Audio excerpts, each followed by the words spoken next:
Ladies and gentlemen, good afternoon and welcome to this live event as part of WiT Ace's All in All Week.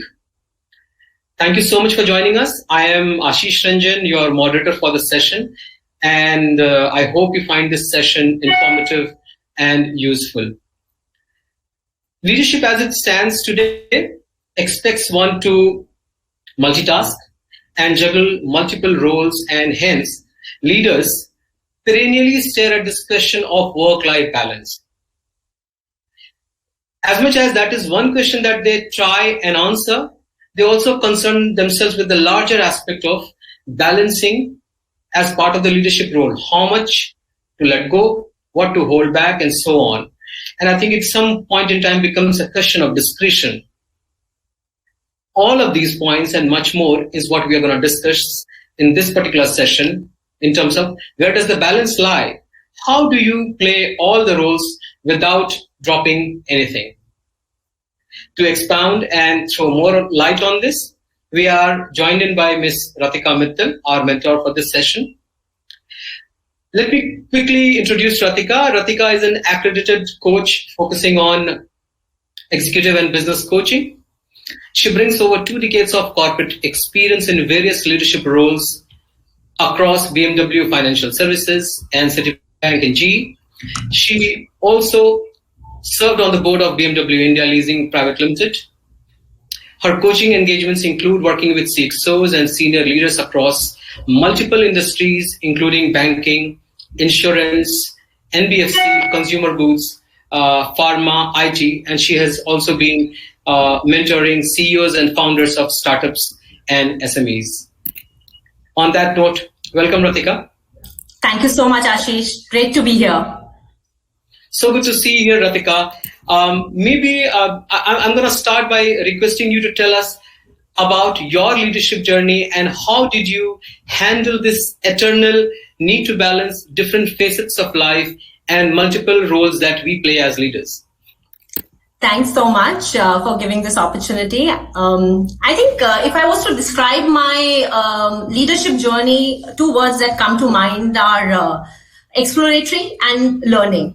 The reason I say that is that over the last 20 years, I have actually done multiple roles. I've had the opportunity to lead diverse businesses, and everything, there was always this whole thing in me to kind of try something new. Mm-hmm. And was fortunate enough to work with great organizations that gave me those opportunity to move from one function to another, one role to another. And that kind of literally designed the way I came out as a leader, I would say that. So I think, and all throughout, you kind of then learned.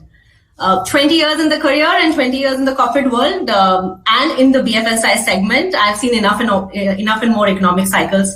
You're aware, when I started work, 2000, Y2K was the first one that hit us. So, you're like thrown into the pool there and you try and swim your way out. And then, of course, we had the 2008 crisis.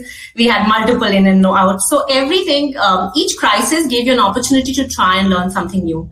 And I think I'm a firm believer that these opportunities give you chances to go up further and, really explore your horizon, push the boundary and push the envelope. So that has kind of really worked for me over the years. Just as a quick background, started did my MBA. When you're doing your MBA, you are fascinated by my time. Indriya Nuri, Chanda Kochers, all these people who are very, very, very big names, people you looked up to and you wanted to be them. So I think when I was doing my MBA, I clearly wanted to say that, hey, I want to be a CX, so I want to be part of the board. And you have big dreams of saying, how can I really, matter to the world at large, or at least some people impact people's lives. So that's where it started. Of course, you start as an individual contributor in an organization, fortunate to do that, but quickly moved up the ladder to lead roles. I lead teams and manage businesses. 2-3 key instances that I kind of, that were unique was within Citi itself. I had the opportunity to be a part of the founder memory team for where we were setting up a new vertical altogether. So you got a feeling of a startup in a very, very well-established organization. So that was a very unique experience that gave you a flavor. Which year was that, Ratika, for you? Sorry? Which year was that for you? That was 2010. Ah.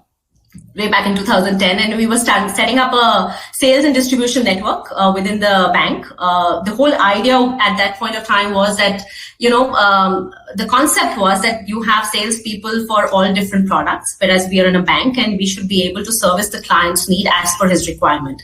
So we wanted to bring all sales team together, train and create this universal banker, as we called him, who could service all client needs. And we actually set up a 500 member team who was, could deal with 28 different products, advise clients as per their needs. And that was a very, very unique experience because we were doing something which was industry first. We were doing something that was new from scratch. We were getting people together, we were hiring, we were putting the processes together. So that, the whole startup feeling, while I never worked in a startup, actually came in there. And that was a huge opportunity and a huge thing that actually shaped my career. And, you get pushed out into the unknown and you go out and give your best there. So that was one great experience that I had that kind of shaped the leadership journey there. The second was, of course, I was the branch banking head at Citi in North, and we had demonetization. So I'm sure all of us remembers those big lines outside the banks where, you had 500 people and 1,000 people, 100 people lines, and we were running out of cash. And at that point of time, and I had just taken over those roles. So cash was new to me. I've been a banker, yes, but unfortunately never got into cash and dealing with cash as such. You talk about wealth, you talk about investments, you talk about assets, but you really don't do cash management in a bank at that role. So I think that was a great experience in terms of really get how you rally the entire team, 400, 500 people that are there on the ground in the various branches. And the kind of challenges we had, of course, there were policies changing every day. By the hour, we didn't know what was right, what could be done, could not be done. So how do you get everyone together on the same page and drive business? And there were security concerns. When you have so many people outside, so how do you actually take charge of a situation like that? And so I think these two were really the highlights in terms of my learning experience, my leadership journey, which changed me, and they were pivotal in my growth. At both stages, because they kind of gave me a different experience, something new to learn, something new to do, and really go beyond my comfort zone. And then, of course, the last corporate role I had was BMW. Again, from a wealth management, managing branches, I decided to move into a NBFC and the auto sector. The auto sector in 2018 wasn't in great shape, so we were trying to revive that entire financial sector, especially there. So that's the big move from, and I think culturally also very different, from a American organization to a European organization. You need to adapt and find your way around. So that shapes your journey, that shapes your career as well. So I think those, and that's why I say it's exploratory, it's learning, because through the way, every time you're thrown into a challenge, you raise your hand for a challenge, and you kind of get those great opportunities that have shaped my career. And now, of course, another completely different thing, which is the coaching assignments now that I do. So last 6 months, I've gone back to school, did my licensing, did my whole studies, the examinations and everything else to get accredited by ICF. So it was like taking a break, go back and study and give 3-hour exam papers. So, the learning has been immense in this entire process of going through the coaching certifications. And some of the things that I learned during the process, I wish I had known earlier as a leader when I was leading businesses, right? Because I would have dealt with situations maybe differently. Some of them for sure. So that's how it has been. It's continuous, it's learning, it's going on. There's a lot more to do going forward. So that's how it's been from the journey perspective. But coming to your second part where you really asked about, how do you balance the two? Yeah. And how do you balance the entire journey? I think the way I look at it, leadership and leadership roles, there in any case is a delicate balance. And I kind of have this 3H that I've learned, and someone way back told me that, you have to balance the 3H. And the 3 H's are the heart, the head, and the hand. The head tells you what the vision is, what the strategy is, where do you want to go, what's future, what should be done right. So that's where as a leader you're thinking in the direction. The heart tells you really how you should deal with people.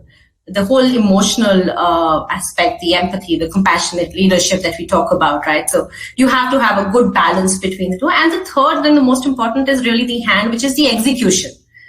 You may have a great vision, but if you don't really have the right balance of executing it and getting the right people there who are with you with their heart, and have the right spirits in mind and are there with you to kind of execute what you're thinking, and can do that for you, you really can fall apart. So it's a great balancing act, and that's why I say it's a balancing act between the three.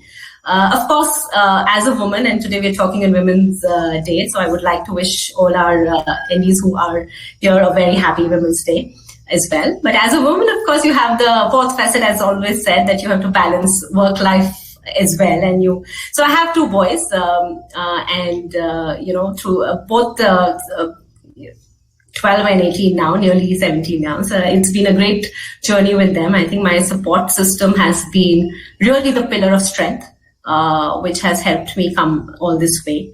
Whether it was my husband, my in-laws, my parents, my boys, who also at a very young age of 2 or 3 realized that this is a conference call, mama is on a call and you're not supposed to talk, or you are supposed to stay right now.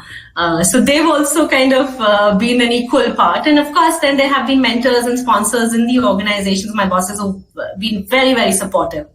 So it's a good mix of everyone who's come together to help me where I am. And, it's been a very, very fulfilling journey, and I'm looking forward to the next stage now. That's there. Long answer to your short question. Sorry. That was so riveting, Ratika. Thank you so much. I'm a little astounded by the things that you have done over the last 2 decades. And then you talked about your last part of the journey, or the most recent part of your journey, where you're saying you're still learning. Every day you're learning something new. It must take a whole different attitude to be thinking like that after 2 decades worth of work in the boot. Absolutely. It is. And it's very refreshing. And it's a little tough. Honest, when you've been into those positions, I think, when you're in leadership roles, when you're running businesses, you're in a position and in a way open to saying that this is how you do things. As a coach, you need to step back and let your coachee or the client really find the solutions that work for him. So even if you have one solution in mind, which you thought would work for you, you are not supposed to share that and really let the coachee come up with his or her own solutions. And that's very, very interesting. It's tough, but you get to touch so many people's lives. You get to hear their perspectives, which you don't otherwise. And, the entire journey, very, very short, in the very short span, I've had people from various industries, and you get to learn so much. And that, I think, has been very, very rejuvenating for me. Definitely a great space to be in. So insightful, Ratika. I think we're going to talk more about it, and I'm going to come back to the point of work-life balance and balance in general, which is what we are going to talk about. Sure. So I do have some questions to some of the things that you have mentioned, the 3 H's, heart, head, and the hand.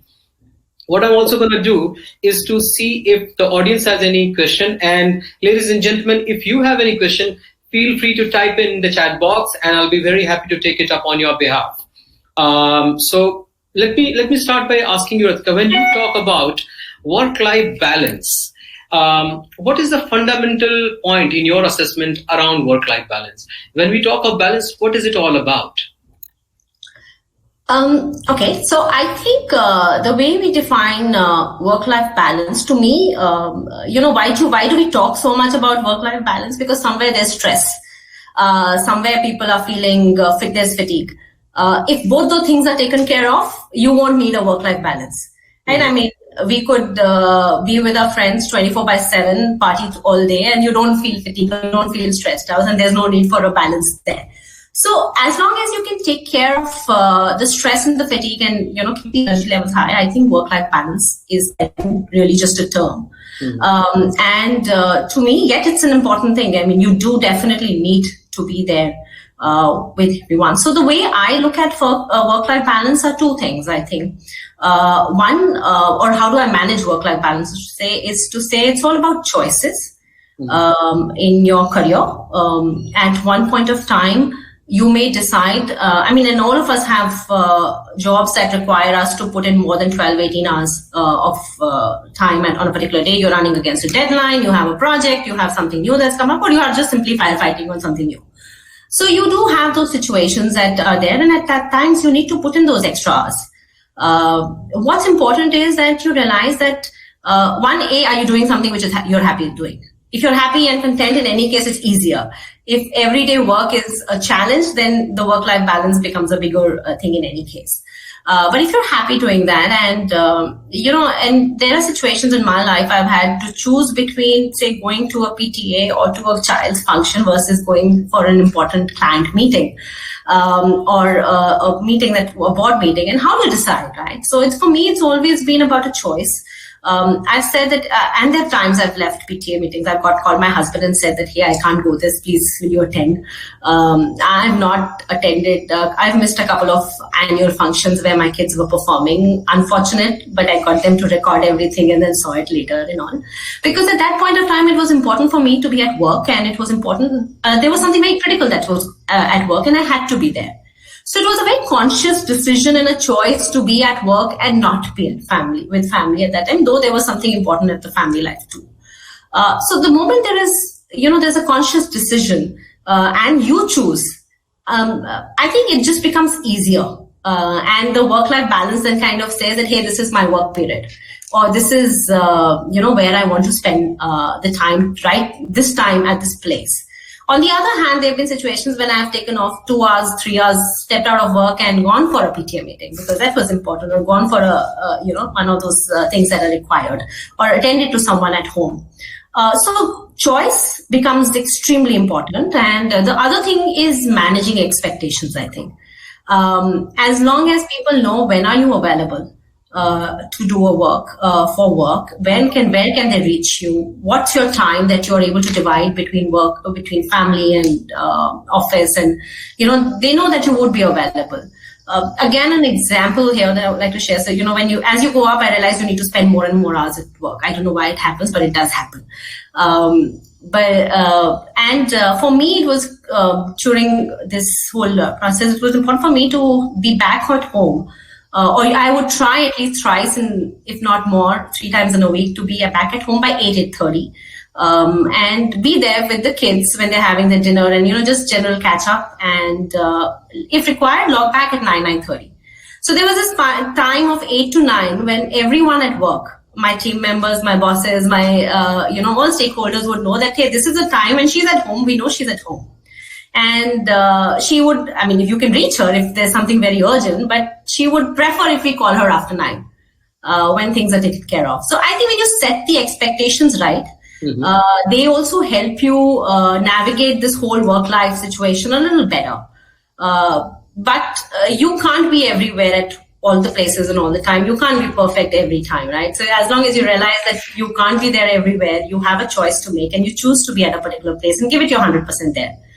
I think those two things really help set the right tone, choose where you want to be, and I think that's the key to work-life balance. At least that's how it's worked for me, and I've been able to manage so far. Wonderful. I think you made 3 points, and I'm just gonna, for sake of our audience, I'm just gonna talk about them. One, you said it's about choices. Yeah. Second, you said work-life balance is about, in a way, it is linked to stress component. And third, you said it was about managing expectations also, in terms of whether you are able to exert your choices is about managing expectation. When you talk about, I'll take the second point, which is fatigue. If I were to figure out at the workplace itself, if I'm able to reduce my fatigue or mitigate fatigue, does that in a way spot for not having a work-life balance? How do you define work-life balance, right? It's your life. Ultimately, you're trying to balance work with all the other things that are important in your life. And if you're able to take care of fatigue at work, and there is nothing extraordinary that's pulling you at home, for example, then would you really be stressed? And would you really feel fatigued? And would you continue to manage and do work life? Have a good, content, satisfactory working life. I think that's where it is. I don't know. I mean, I guess everyone to their own, and how it works for you may be very, very different for me. I know people who would go to the gym, to take care of this whole stress, fatigue, and, take a break at 7 to 8 at work, and then come back and log in again and go back into meetings there itself. That works for them. That probably works because you need a break. I mean, after the end of the day, 8 hours or 10 hours, your brain can't function in any case at full productive level. So you need breaks. How you decide your breaks, where you find them is up to you, I think. Very understood, Ratika. Again, to the other point that you mentioned, that it is a choice that I exert. When you say that you have put all of us who are trying to control or get in control of our own lives, you have put us right at the center of it. Right. So look, you are the one who will exert the choices and you decide how you would like to. And that is how you will determine your work-life balance. Yeah. Are there always circumstances that I can control, or there are moments when I do not have circumstances within my control? There would be moments where you would not have circumstances within your control, right? There would be situations, there would be moments where you cannot, say that, hey, I don't want to be there and yet get away with it. But as long as those are far and few, and in general you're able to manage your choices and exert your choices, I don't think there would be there should not be such. I've had situations where I would have wanted to do something else and I have had to do something else. But those would be like, if I used to call, at least what I recall, maybe 2 out of all the hundreds of choices I would have made. Over the last so many years, maybe 2 or 3 at best, where I would say, hey, I really didn't want to be here today. And I had to because there was a compulsion, there was forced to or not. So 2 and 200 you can get away with, and that doesn't cause you stress so much.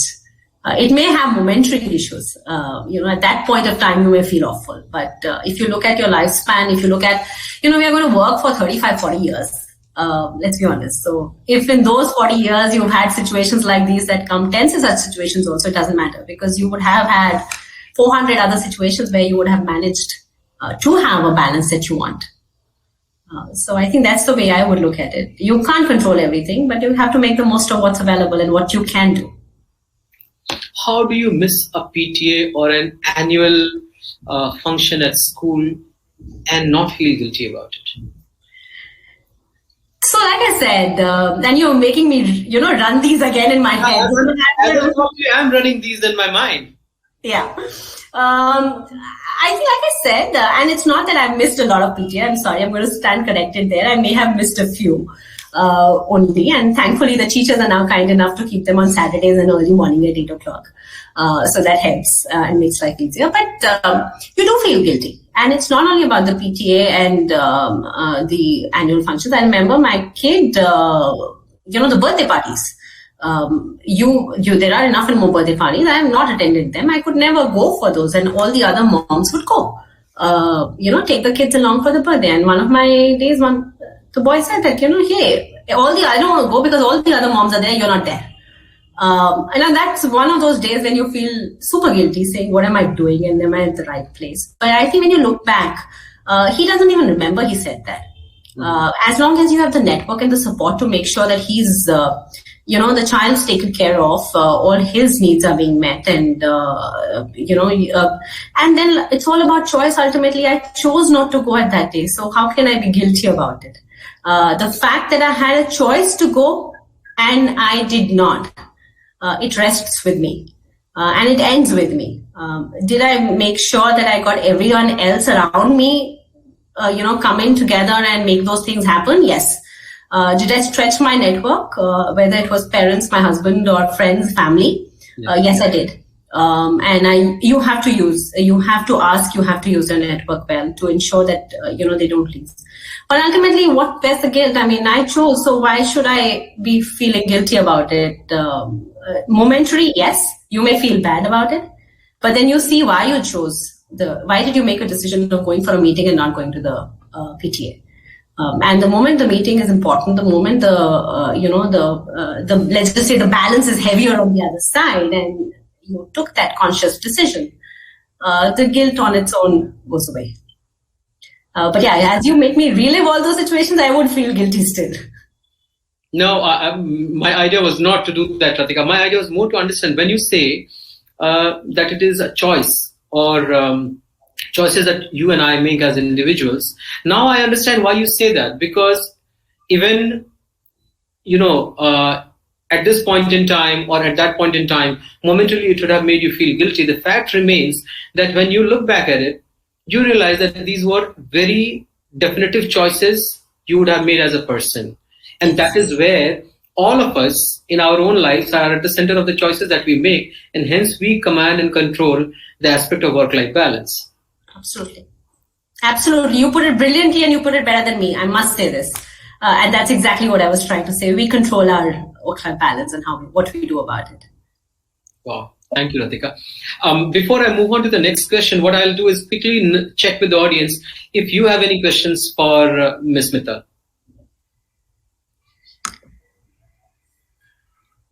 All right, if you have one, fire away. Just type it in the chat box and I will take it up on your behalf. But while we continue with our conversation. Sure. So, Ratika, the other thing that I had, and which was like bringing a little more the element of, balance in general for leadership roles. Now, leadership, and you have experienced it much more than I have, that it is a 24/7 job where you are juggling with multiple things. How do you resolve the dilemma of balancing myriad things, like between doing versus delegating versus, holding tight versus letting go? I believe the balance component continues to be a bit of unsolved mystery for leadership as well. True, absolutely true. And, you continue to, I think it's a journey. If I can just go way back in my career, when you become a manager, all of us, when we become managers, we are told that, hey, you must delegate now.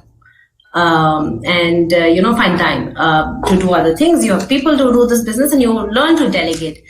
Unfortunately, I think what we're not taught is the delegate, and then some further comes down to the point saying you empower people. And we're all taught this. And then you go through various managerial trainings and leadership trainings, you're told that, you must delegate, you must empower people, and you are made for bigger things in life, and you must think strategic. Think strategic is what I've, I think, heard a lot of times.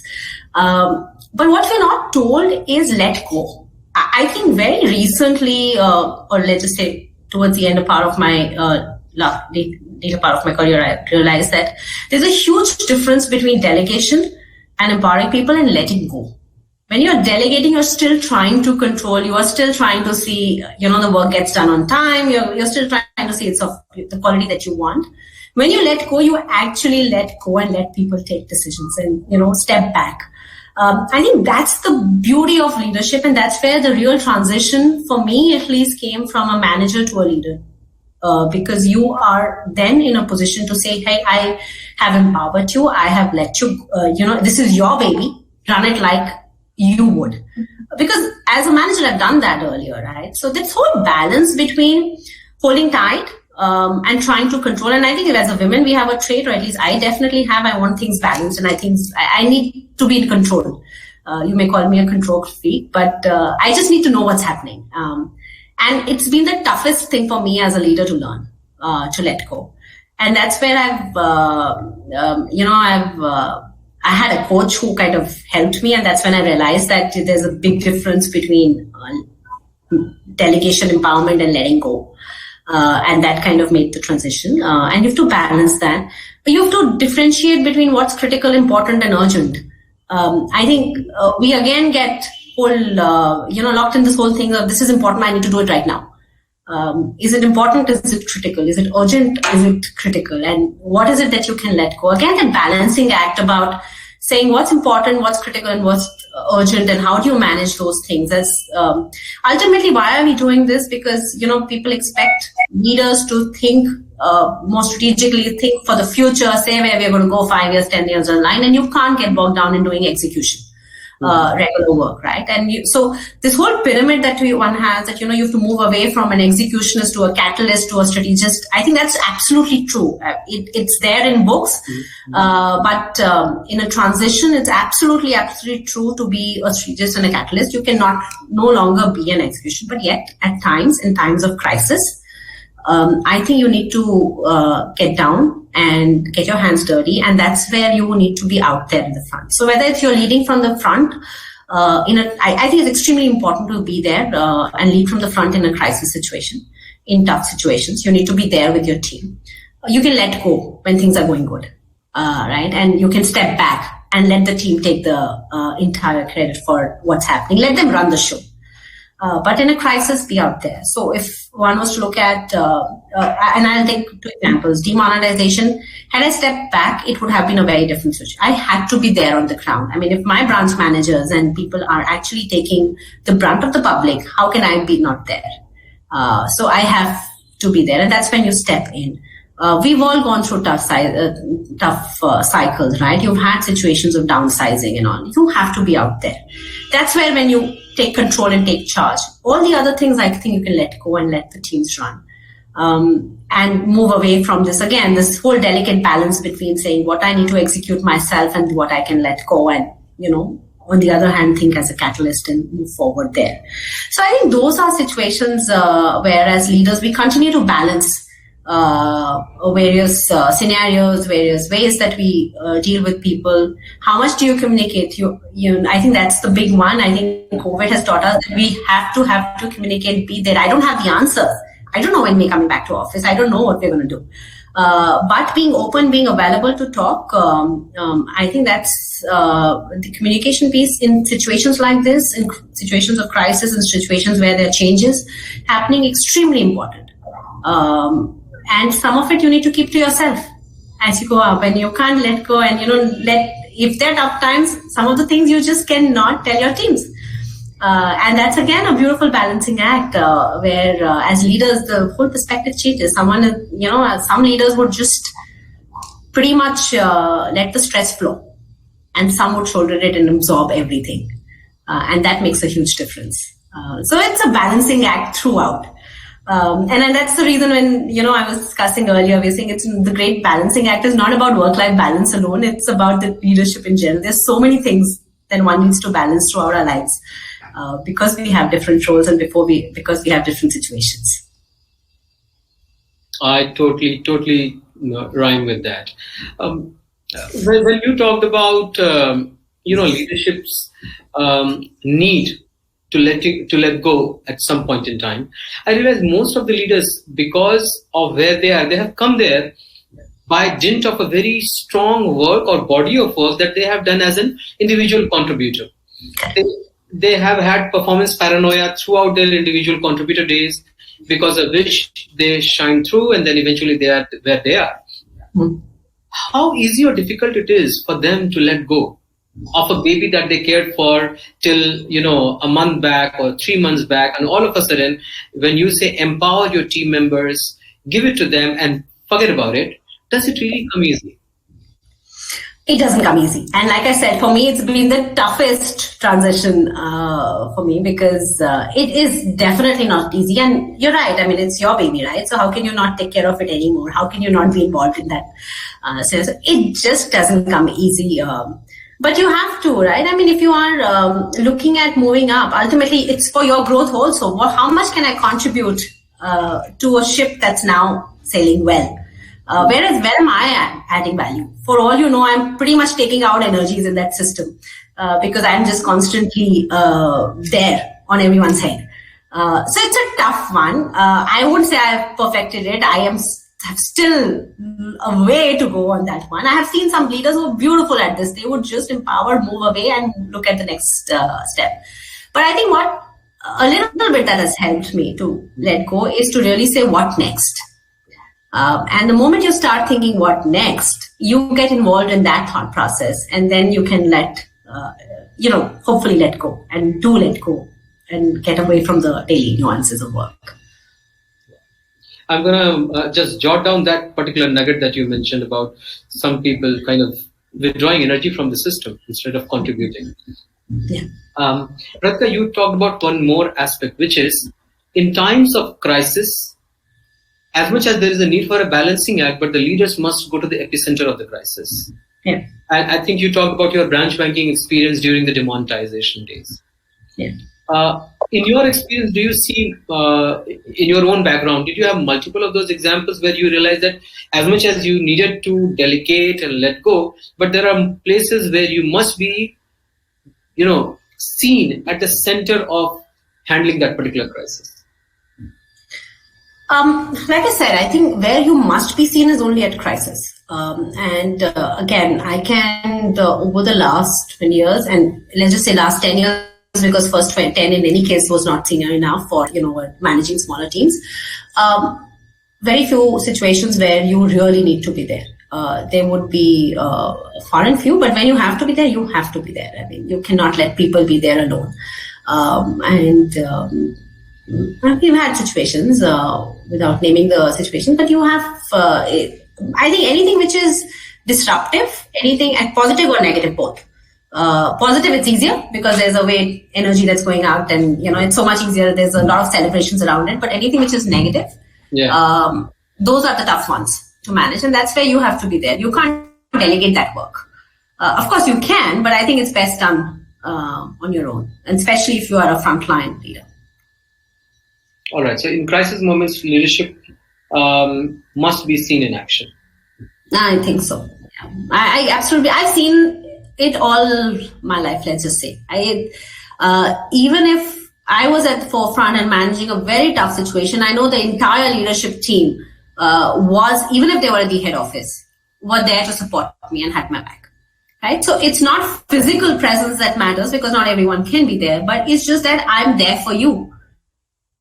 Here we are all here for you, and while you are dealing with the front, it's like the soldier on the front, but the people who are sitting at the general is not someone who's not there with you. Just the fact that you are available to people, and you have the back, and you're there to provide the support that's needed. So I would say even that's being in the forefront. And again, just to give an example, and you said, so while branch banking, we were at the forefront and dealing with the customers. There was the entire head office team that was in a war zone, as we literally called it, a war room, just helping us try and understand what's to be done, because regulations were changing by the hour. You had a new circular coming every 2 hours saying what could be done, could not be done, and you had crisis everywhere. You had a lot of stuff that was going on, which one needed to manage. So the leadership team there was in the thick of things. They were there at the center. They were visible. They were seen. They were heard, they were hearing us and responding. So I think that's how you learn, and that's when it's needed. Wow. That intent really matters. It matters. Wonderful. Again, I'm going to take a quick check with the audience if they have any questions for us. Sure.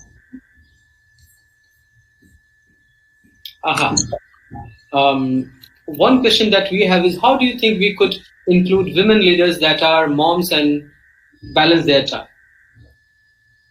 How could we include women leaders? Moms and balance their time. Yeah. Okay, let me try and give this to you as an example that I have had as a mom. And when I was struggling to manage work-life balance and be there in the position and wanted to grow in the organization and take up roles that were far more strenuous and far more rigorous. Situation, I think, which every mom goes through, working mom goes through, is how do you manage when you're leaving a 3-month-old or a 6-month-old baby and going back to work in positions that require you to spend a lot of time. I think that what works there, or what worked for me, is the support system that I keep talking about. Cannot thank them enough to say how the support system works. And I think in India, we are very fortunate. We do have the support of family help, everyone, where we can leverage on it and work towards. The other is how do you make out time for your kids, right? So I love to travel. And both me and my husband, actually, we really like to travel. And when you're working, and so we travel for work and we travel for leisure both. But when you're working as a mom and you're coming back into leadership roles, you end up traveling a lot and you don't get to see your kid for the 5 days of a week. And we become weekend parents by default, somehow or the other. I think what worked for us was to take those short travel weekend breaks, 3 days breaks. And religiously, we've taken every quarter. That's what we've managed so far for the last 10 years, except for the last year when we could not go out. But those 3 days actually were very, very important for us, for 4 of us as a family, to get together, get to meet. I mean, there are times when I've learned of new habits that my kids have picked up in those 3 days. Good or bad, I don't know, but at least I was aware that this is something new that is picked up, and you could then manage and work your way around it. So I think find that time that is needed to stay connected with the family, and yet go all out. I mean, when you are aspiring for leadership positions, when you are in leadership positions, it's very difficult to say that I'll be back at 6. I don't think that works. And that's, again, to me, it was a choice. It was a conscious decision to say that I'm stepping into this. I know time is going go for a toss. I'm stepping into this. I know I'll have to travel. So getting the support system right that made the house run well while you were away. And then yet finding time to spend time with family. Celebrating small things, the birthdays were most important. Come what happened, you had to celebrate in a big way. So you manage and balance your things. The other thing, sorry, I'm going to take one more, which I think really worked well for me. As a kid, is homework. There was a time in my life, I used to come back at 8. I had 8-year-old, 7-year-old, he used to write very, very, the basic homework of ABC and the cat-mat tags. And so you could always get into. But imagine the stress we used to go through at 8, between 8:30 and 9 in the night, saying that homework kar lo, and finish your work, then set your bag and then have dinner. So that my conversation, and this is what my husband replayed to me once, saying that, do you realize what your conversation with your son is between 8 and 9? It's like homework kar liya, set your bag, come have dinner, and then go to sleep. That's the 4th thing I was doing on a loop. And it felt terrible. My relationship with my child was going for a toss. Because that's what he would remember of me as well, right? I think one brilliant thing that worked for me was to get this neighbor of ours, a young neighbor, college kid, to help and get the homework done for my child. And she used to come. She was a didi. She wasn't a ma'am, so life became easier for him. And the homework got done, and therefore that whole stress, and that's where work-life balance actually comes in. And I say it's equated to stress. It's not that I reduced my working hours, but the stress went away. And that, again, I think as moms, really helps. It helped me, and I kind of swear by it. And I tell all the young girls in my team, saying, hey, this is before you get into that stage where you're only talking homework and bag set, please get someone to help you do this. I hope that answers the question. It does. Thank you so much, Ratika. I think we have come to the last 15 minutes of this session. Just didn't realize how the time kind of went by. So I have a few questions about you, having done so much of executive coaching work and having engaged with a lot of CXO level people.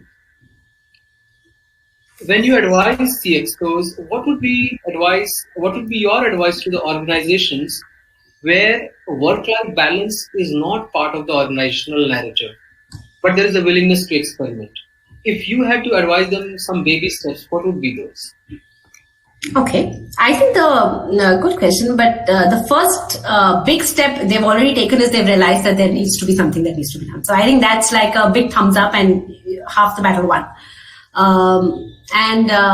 Of course, there are a lot of books and studies that tell you, and policies, HR policies that are there for putting in the work-life balance from work from home to flexi hours and all leaves. But if you were to think of and say what's a baby step that an organization can do, I think that what I believe can work really well and do wonders is those mandatory leaves. I've grown up in an era where we've had to take, in the PFSI sector, in any case, you have to take those mandatory days off, right? And for different reasons, but I think they work brilliantly when it comes to work-life balance. Doesn't cost too much. There is no extra perk that you're giving out. All you're saying is, and in any case, employees take leaves, right? I mean, they have a dedicated quota of leaves that everyone needs to do. Just ensuring that you have a rhythm around saying everyone has to take those 10 days off in a year. Could be an easy baby step to start off. The other thing that I saw during these COVID times, and a lot of clients have some of them, actually two important things that I saw, two very interesting things that I picked up from clients that they are doing now during this pandemic is one of the clients actually has a no-call zone. So between 12:30 to 1:30 or 2 p.m. During the afternoon, they don't keep any meetings as an organization. They say that, we will not keep, because that's the time when everyone's working from home, you've not had help. You need to give people time to manage the daily chores as well. And prepare for lunch, especially moms, especially women. And actually it holds true for men and women both. If you're living alone, men need to cook too. And if you don't have the support, and none of us had supports, at least in the initial days, right?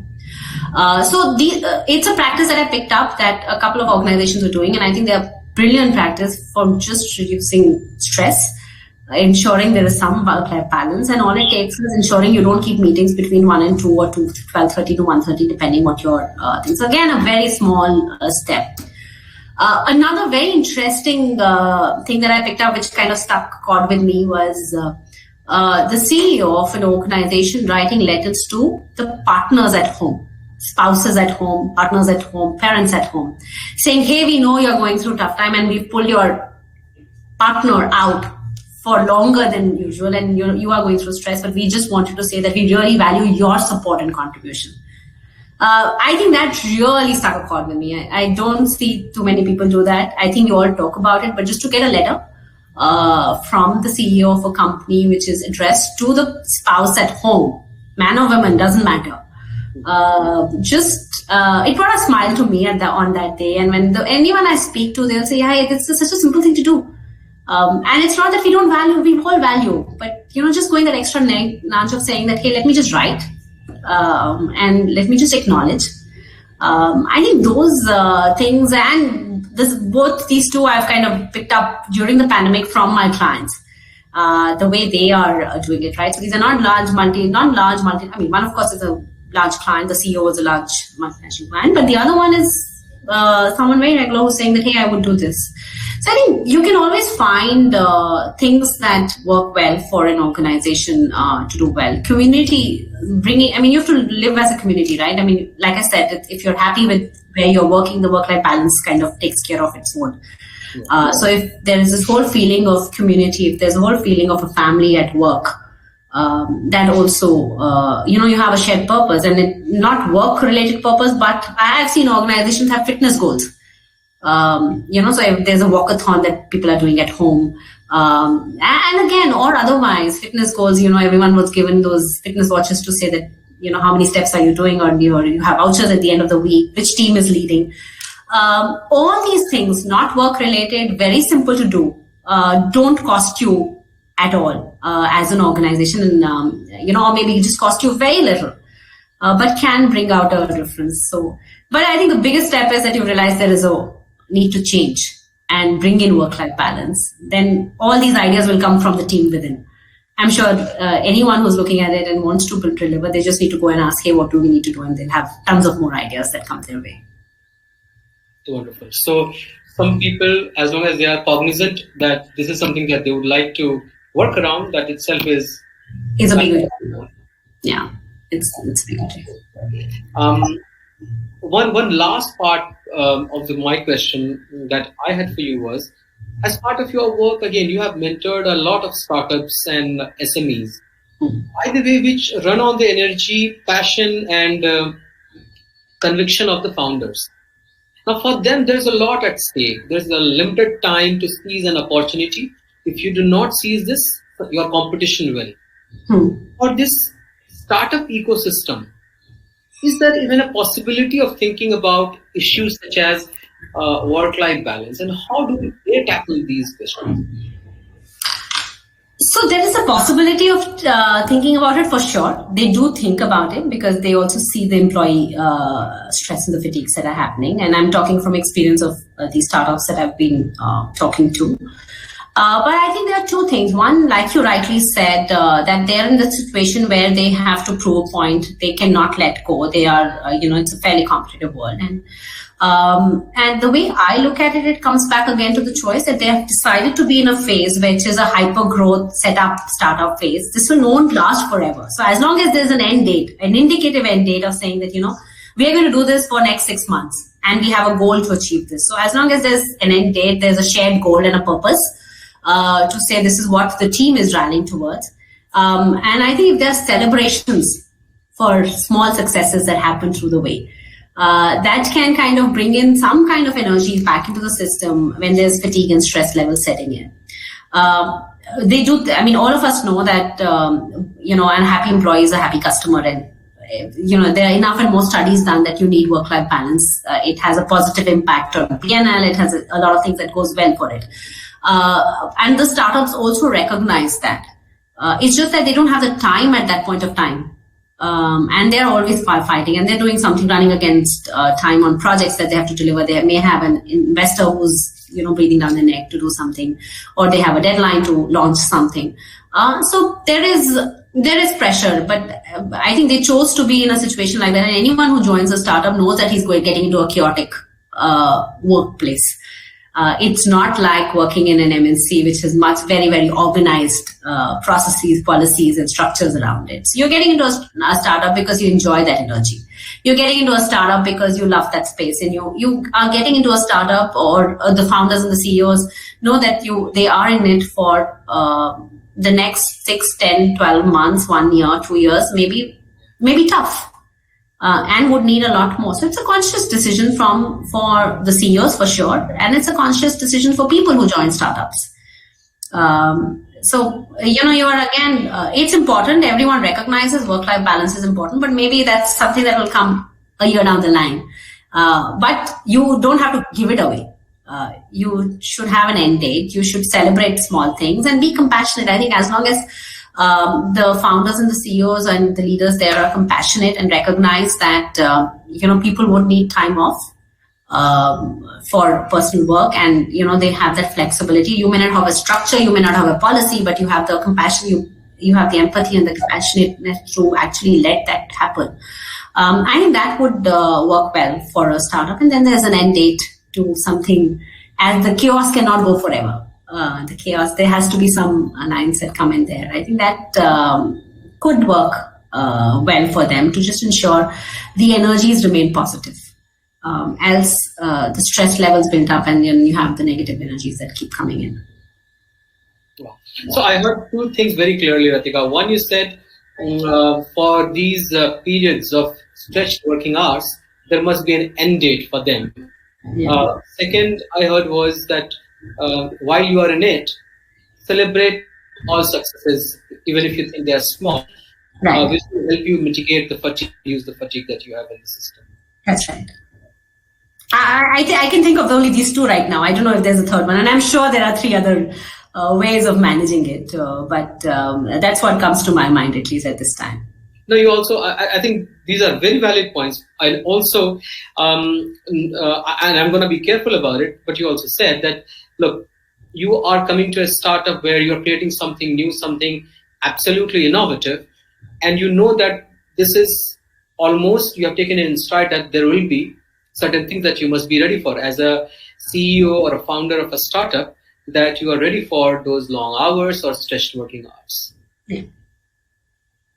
I agree, and anyone who joins the startup team as well, they also know that they are there for, it's not going to be the same as the Kushniya. So again, it comes back to your choices and what you do with it. Wow, Ratika, thank you so much. I just didn't realize we are just 2 minutes away from the session, and there's enough and more of your wisdom and small nuggets that we have picked up. Thank you so much for your time, Ratika. If there are any more questions from the audience, I would be very happy to take it on your behalf and take it to our mentor for the session. But otherwise, thank you so much, ladies and gentlemen, for joining us for this particular session. And on that note, happy Women's Day once more. Thank you so much, and happy Women's Day to everyone. Thank you. Thanks so much, Ashish. Bye-bye.